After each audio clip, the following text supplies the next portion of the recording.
Hey everyone, we are back. It is Friday, and that means Classic Tabletop RPG Day. Let's do it. If this is your first time coming to the channel, then I want to welcome you to RPG Elite. This, folks, is the place where we put the RP back into RPG. And how we do that, we give you tutorials and tools and real talk about the RPG, tabletop RPG culture, and tips. And all of this is so your tabletop RPG experience can be more immersive, more enjoyable, and much richer. Today, we are going to end our mini series within a series. But before we do that, I want to turn your attention, you know where I want to turn your attention to, right? The community tab, because I posted our weekly classic tabletop RPG image. And here it is right here. And there was only one person who got it right. Only one person. I'm starting to knock them out of the park, y'all. One person got it right. This is from the classic 1996 movie action movie RPG Feng Shui or Feng Shui. I mean, whichever way, apparently there's two different ways to say it. And the particular image is from Brian Doddy. That is on page 27. And that is the journalist character type. So much love and a shout out to my boy Gareth. He's the only one that got it right. Good job, bro.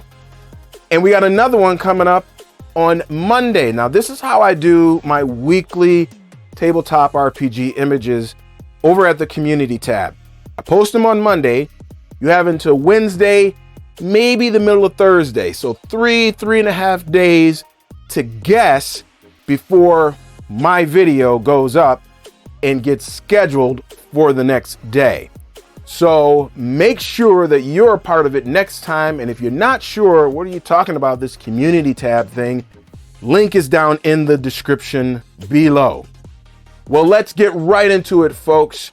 The last part of this mini series within a series. Here we go. Gamma World 4th edition Artifacts, part 2.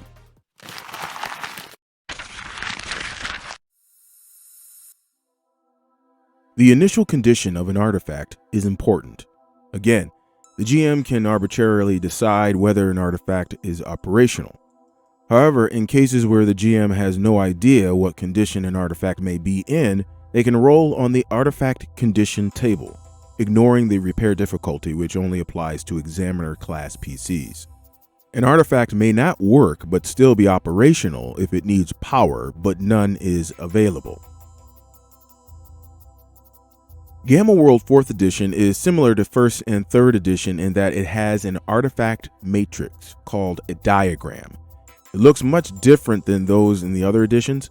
You have to make your way upwards instead of left to right as in 1st edition or downward as in 3rd edition.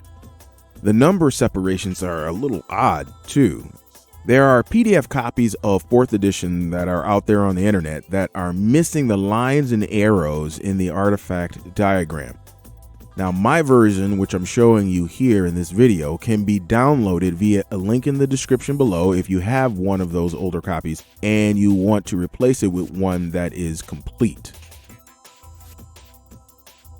To research an artifact in Gamma World 4th edition, the GM will have the PCs make a Use Artifacts roll.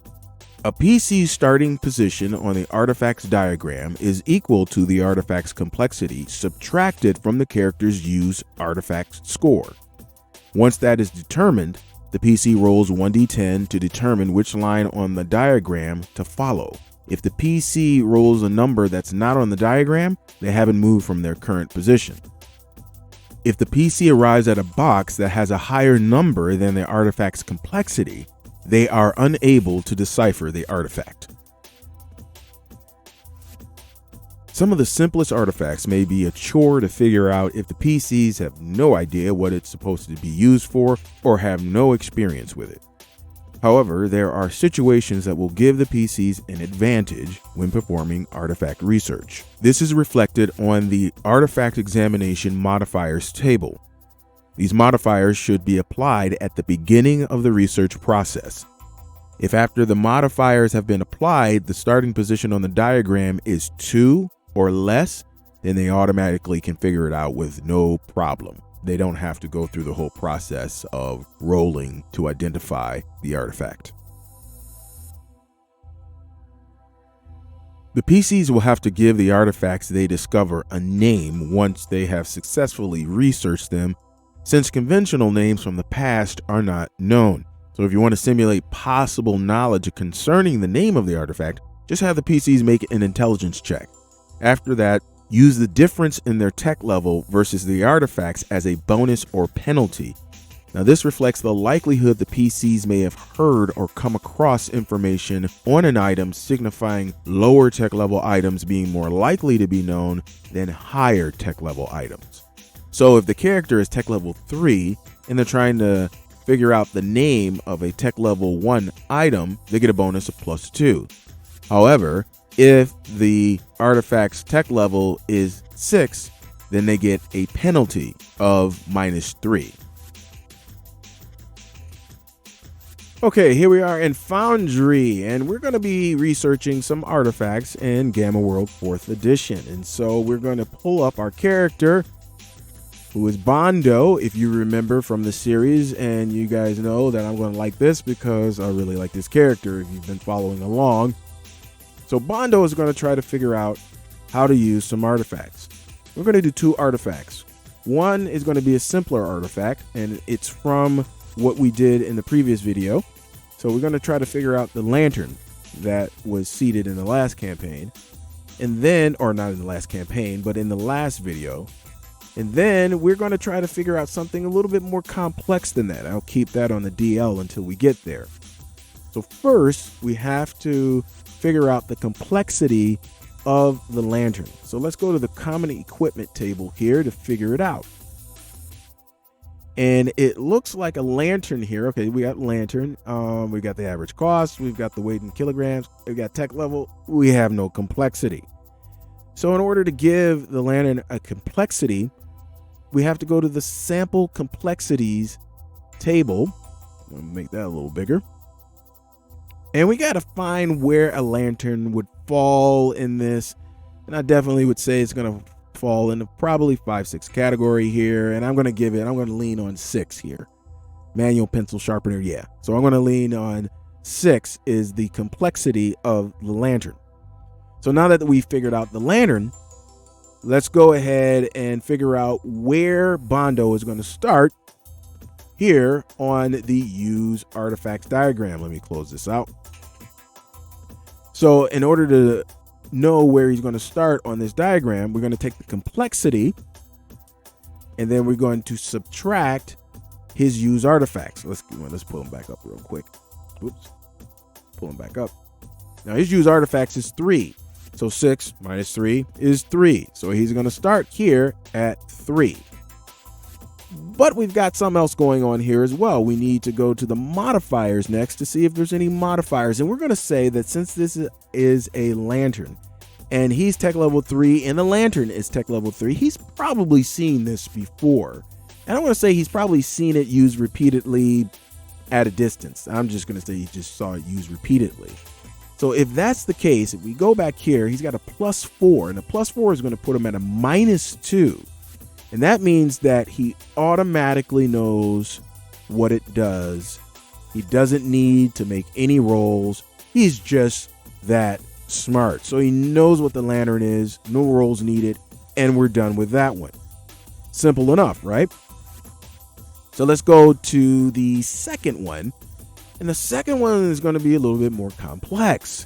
The second one is a Geiger counter.